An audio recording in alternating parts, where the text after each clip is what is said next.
22 آیہ کریمہ نمبر 14، 15، 16، 17 اور 18۔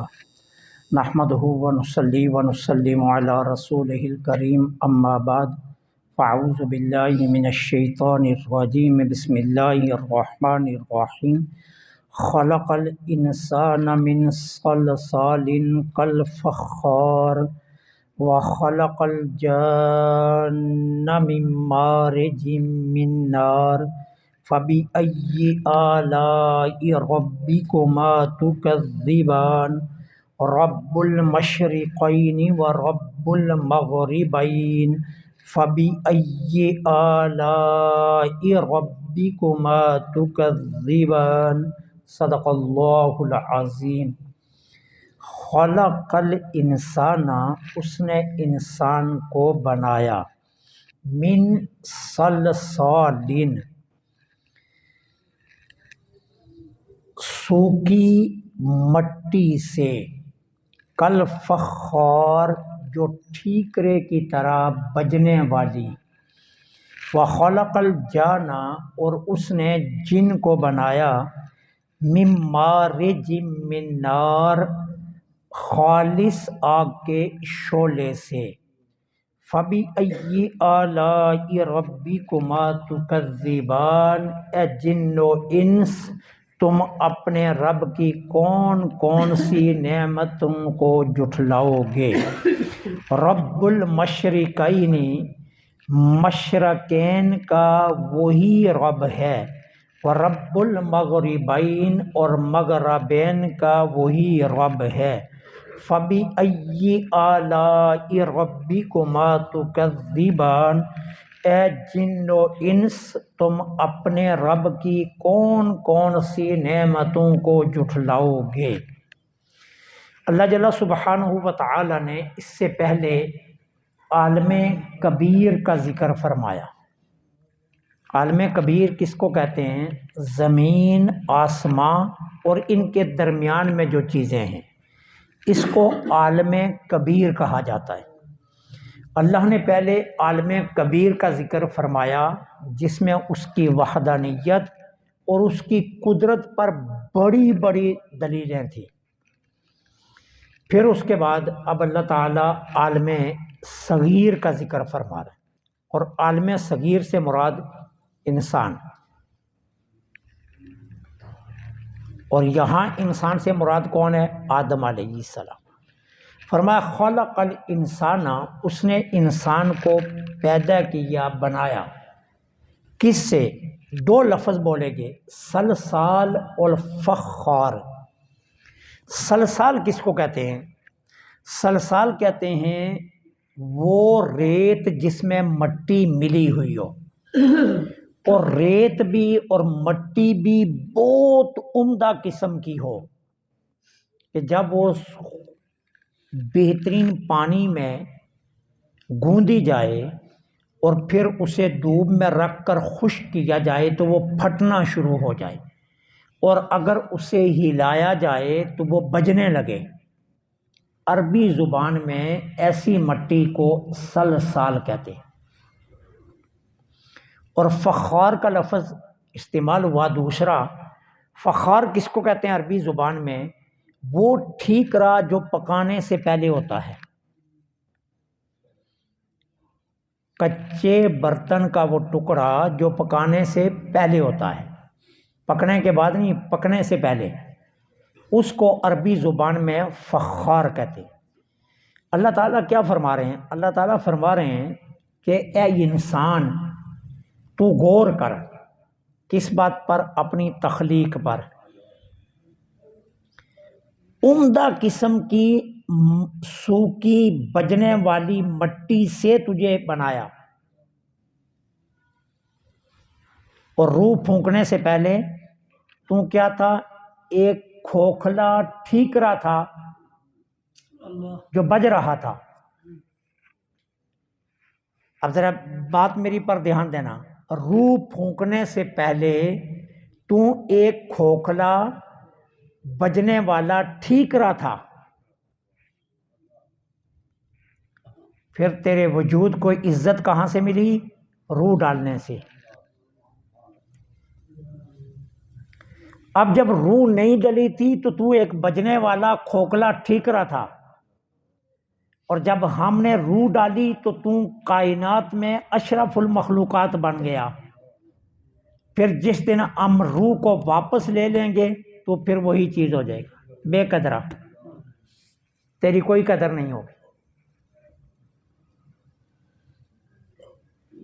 گویا تیری ساری قدر، ساری عزت کس سے ہے؟ ہماری روح ڈالنے سے۔ اب بتا کس کس نعمت کا انکار کرے گا؟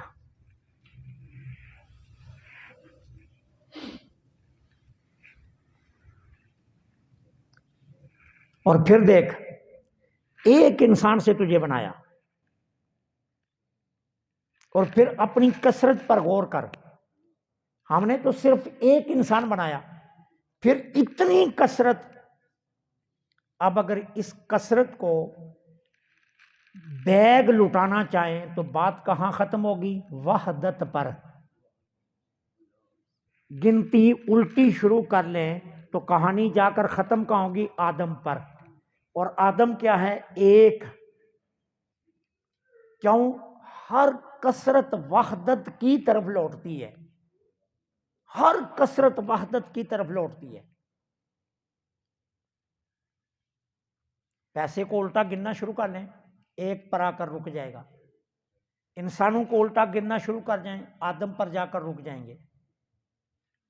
کسی بھی چیز کو الٹا گننا شروع کر دیں، وہ وحدت پر جا کر رکے گی۔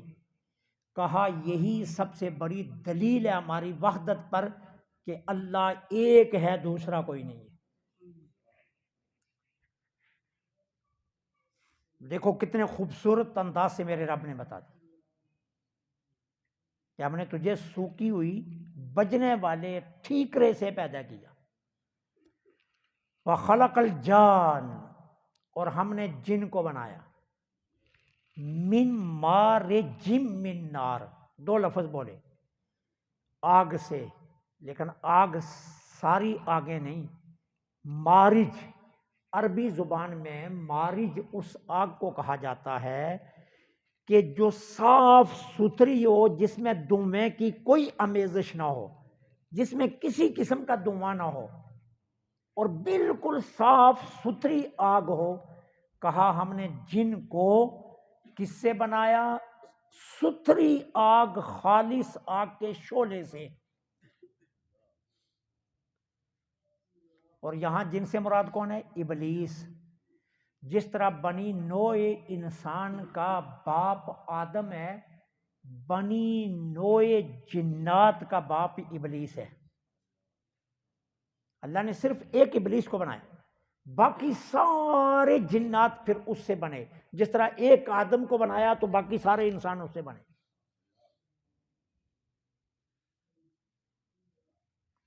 کہا اب بتاؤ تم اللہ کی کس کس نعمت کو جھٹلاؤ گے؟ کہاں سے تمہارا سفر شروع ہوا اور آج تو کہاں کھڑا ہے؟ بجنے والی سوکی مٹی کے ٹھیکرے سے تجھے بنایا، اور آج تو اتنا عظیم ہے رب کی خدائی میں کہ تیرے سر پر اشرف المخلوقات کا تاج رکھا۔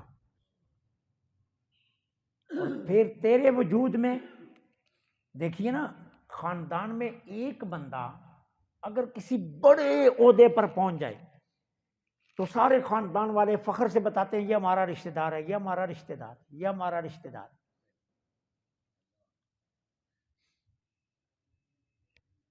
فخر سے کہا جائے گا یہ دنیا کا عہدہ ہے۔ اب اللہ کیا فرما رہے ہیں؟ تیرے لیے اس سے کم فخر ہے کہ 1,24,000 نبی تیری شکل میں بھیجے۔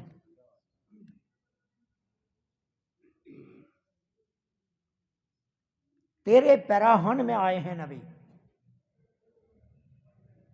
انسانی شکل دے کر ہم نے انبیاء کو بھیجا ہے۔ ہم چاہتے تو انہیں ملائکہ کی شکل دے کر بھیج دیتے، ہم چاہتے تو انہیں کائنات کی کوئی اور الگ تصویر دے کر بھیج دیتے، لیکن تیرے سر پر عزت کا تاج رکھنے کے لیے ہم نے یہ کام کیا۔ اب تو بتا، تو اپنے رب کی کس کس نعمت کو جھٹلائے گا؟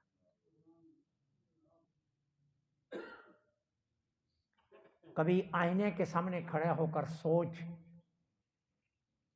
یہ تیرا وجود اور یہ تیرا پیراہن رب نے اپنا محبوب اس میں بھیجا،